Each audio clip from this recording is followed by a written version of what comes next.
Bien emmené quand même, mais qui passe au-dessus. Voilà, le coup franc de Foba qui malheureusement n'a pas été bien tiré puisque la balle passe carrément au-dessus du gardien. Et il y a cet enchaînement avec les joueurs de Boaké Football Club qui malheureusement ne connaîtra pas une bonne conclusion. On a senti dans cette équipe beaucoup de fluidité dans leur jeu. Voilà, le shoot du numéro 20, voilà, même s'il n'a pas été cadré, c'était un avertissement. Et puis il y a eu là cette mauvaise appréciation d'Ogbojo qui n'est pas passé loin d'un but qui pouvait arriver. Hein. Voilà, Ogbojo qui n'a pas su maîtriser ce ballon-là, voilà, ça marque une forme de fébrilité dans son gardien. Heureusement pour lui que ça n'a pas été préjudiciable. Et il y a le tournant du match. Là, avec cette faute de main, penalty indiscutable transformé par Diomandé Mahamadou. Diomandé qui arrive à contre-pied le gardien, il tire bien, il marque son premier but avec l'Africa Sport. Voilà, c'est très bien. Un but qui va délivrer cette équipe de l'Africa qui pourtant était très talonnée, très ballottée également par ces joueurs de Boaké qui n'abdiquent pas. Et on a failli se faire surprendre avec ce coup franc. Voilà, ce coup franc de Ouattara qui aurait pu surprendre Ogbojo encore une fois, qui n'est pas à son aise dans ce match. Et puis encore, il y a eu cet autre ballon et renvoyé par le montant, repris du pied, un but qui a été invalidé par une position de hors-jeu. Alors je ne sais pas vraiment s'il est en position de hors-jeu. Je pense qu'il y avait peut-être un de ses coéquipiers qui était en position de hors-jeu. Mais la frappe de Koné est bien faite et le but aurait pu être valide. Et là, avec cette touche de l'équipe de Boaké, le renvoi de la tête, ça va être un peu dans une sorte de cafouillage. La frappe de Diakaridja, derrière Ladi Tiezan va frapper. On a senti une équipe de Boaké qui a terminé ce match avec beaucoup plus de puissance. Et en tout cas, il tient son rôle pour l'instant. Il y a un gros travail.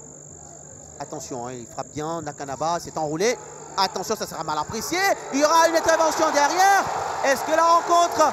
Ah ben oui, elle peut être pliée par l'équipe de l'Africa parce que Sissoko était à l'affût dans les cages, dans cette surface de réparation, dans le petit rectangle.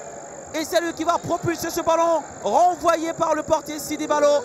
Il va jouer forcément sur Daouda. Katilé, l'équipe de Boaké, la frappe de Ladi Tiezan. Et il y aura un penalty sifflé pour l'équipe de Boaké. On aura l'occasion après ce face-à-face. Ogbojo Idrissa. Bonne manière pour lui de retrouver la confiance et faire un arrêt. Ah, lui, il avait marqué le premier but de Boaké sur penalty lors de la première journée face au stade d'Abidjan. Va-t-il rééditer la même chose? Mais ce soir, le gardien change de nom. Ce sera Ogbojo Idrissa. Autrefois, c'était Tizi Anderson. Là, il va se lancer. Il frappe. Et c'est enlevé. C'est repoussé en corner par Ogbojo Idrissa. Mais voilà pourquoi il est là. Voilà pourquoi on lui a fait confiance.